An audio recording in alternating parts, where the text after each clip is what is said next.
Hey ninjas, welcome back to another video. As Rory stated last time, we have so much footage from that TikTok video that we were able to get 4 videos out of it. So let's just jump into the video. Right, next.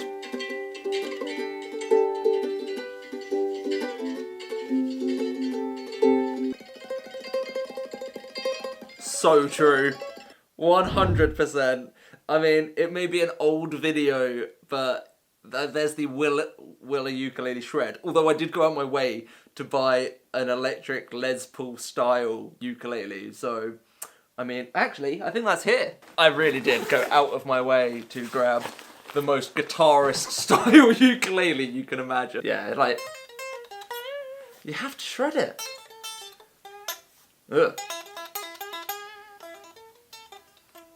Enough talking about me. Let's get back to the videos. Next!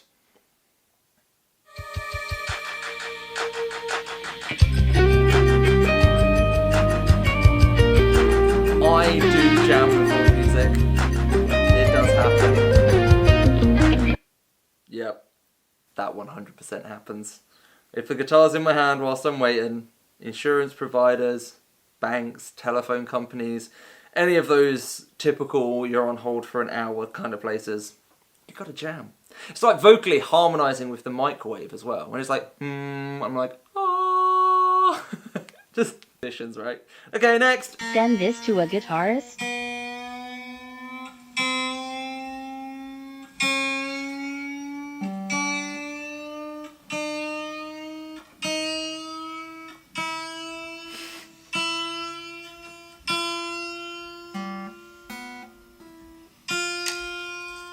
Jesus. Whoever's making this video is brave. Like, as well as giving anxiety to guitarists, that is brave. So that was their 3rd string, which is tuned to a G normally.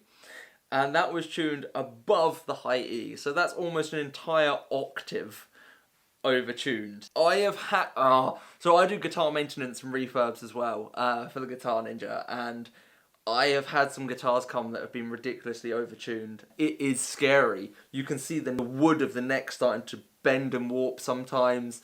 You can just feel that tension in the string. Like, it's not just cheese wire now. We're talking strong enough that you could probably just heat it up a bit and cut through wood. Like, it is scary, the tension, but it just needs a certain amount of pressure or a little defect in the metal, and that is gone. And that pressure that will snap with. Ouch.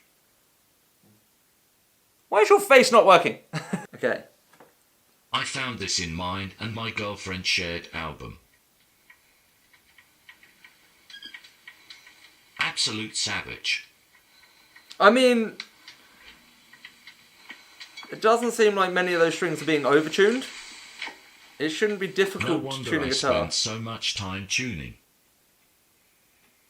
Any decent guitarist will know what kind of amp settings they want.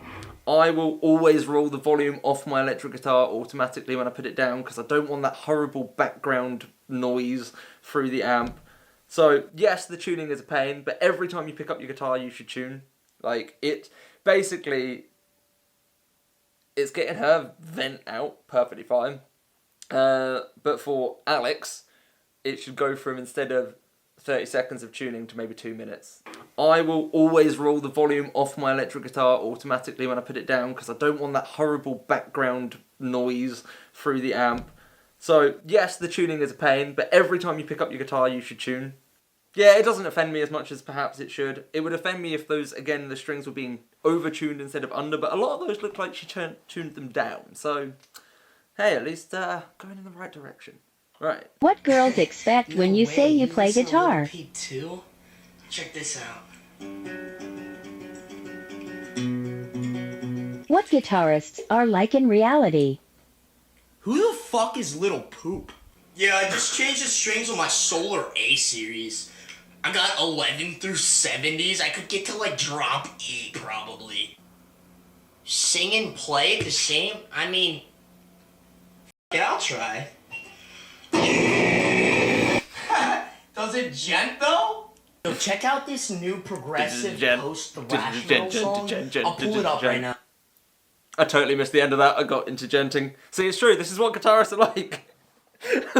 Like, Yeah, that basic play of a few notes. Like we all like to play around with anything and everything. Yeah, that thicker strings for lower tuning. If you're not a guitarist, that completely makes sense. I mean, I can't even really disagree much with it. I mean, I'm not into screamo, so I would try and sing and play if I was singing and playing, but apart from that, yeah, pretty factual. This is one of the easiest songs ever, but you can still jam to it and impress people. So you're going to put your pointer finger on the 7th fret of the 4th string, and then you're going to put your ring finger on the 3rd string of the 9th fret. So it's like this. Should sound like that when you pick both of them. So I just pick with my thumb and my pointer finger, just like that. 4, 3, 4, 3. So then you're going to start there, do it 8 times. And then you're going to go do the same thing, but move your pointer finger down 1 fret. Just like that. And then you're going to do that 8 times, and then you're just going to let go. Just like that. 8 times again, and then you're going to go back here to where you started. 8 times more. And that's the whole entire song.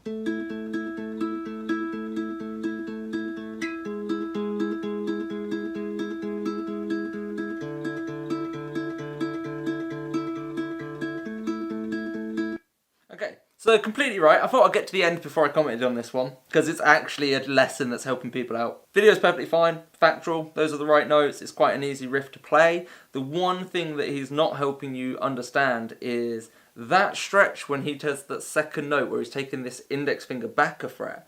That is almost an impossible stretch if we've got our whole hand in a bad position. So for beginners, a lot of people want to come in and hug the guitar neck. So if I play those first 2 notes like he was doing here, and then I try and bring that finger back with my hand hugging like this, I can do it, but that is weird. Whereas if I do the correct thumb position, which you tend to need to play guitar for a while to figure out, is this thumb kind of being up as like a thumbs up on the back of the neck, and bringing that wrist round, then that stretch becomes easy. I mean, what you could even do as a beginner is use your little finger. It's getting into potentially a bad habit, but actually, a lot of people suffer with lazy little fingeritis, and getting it used early is going to be good. So we can start like so.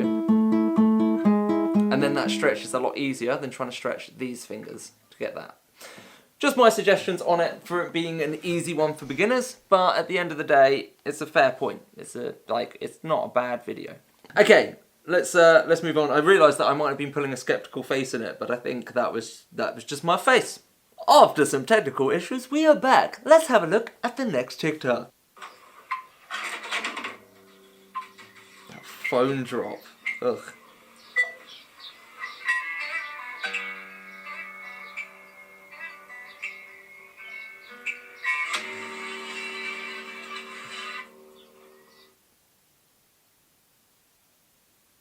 What? So, 1, phone drop in the guitar. I've seen some pretty cool footage of guitar strings being played through where you can see the wave shape and things, and I think that's kind of cool. Well, we are having all of the technical difficulties in this video. We have had not filming full of space, card full of space, and low battery, but this video is still going to happen, so. And then just sprinkle glitter into a guitar. You are... Why? Like, I need to see the outcome. Move on. Okay, so this is kind of the results. Oh, that over-distorted sound as well. I know that that is a meme thing, but why?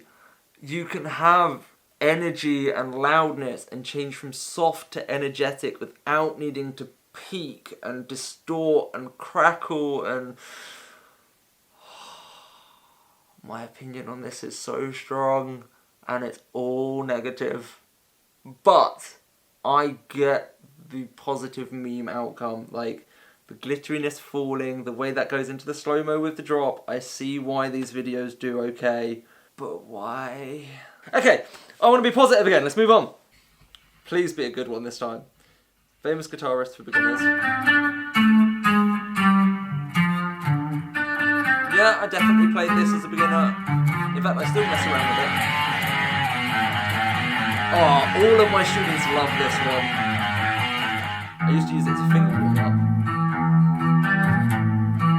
Yeah, use the same method as me. Although I've noticed his finger positioning. This guy has lazy little fingeritis. Crazy Train has loads of little finger in it if you do it properly. Enter Sandman is also really weird the way Hetfield plays it. It looks like a weird spider hand. Again, let's do some demos whilst we're here. First of all, the Crazy Train, he's going, which is a big hand stretch, but ideally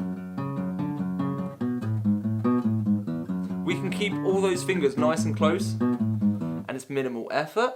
And then Enter Sandman, I mean, that's a pretty accurate way for the finger use there. Hetfield does this weird thing where he uses these two fingers and then crosses these in like a weird spider hand. And I struggle to get that without Fret Buzz playing it his way. So I end up doing this weird like cross between his and a sensible way of doing it. So actually his way of playing that one's possibly, it's better than mine, but not Hetfield's. But yeah, Crazy Train and the other riffs I saw him play, that is some lazy little fingeritis. Lazy little fingeritis! Okay, next video. Oh, another one of these, like, edits.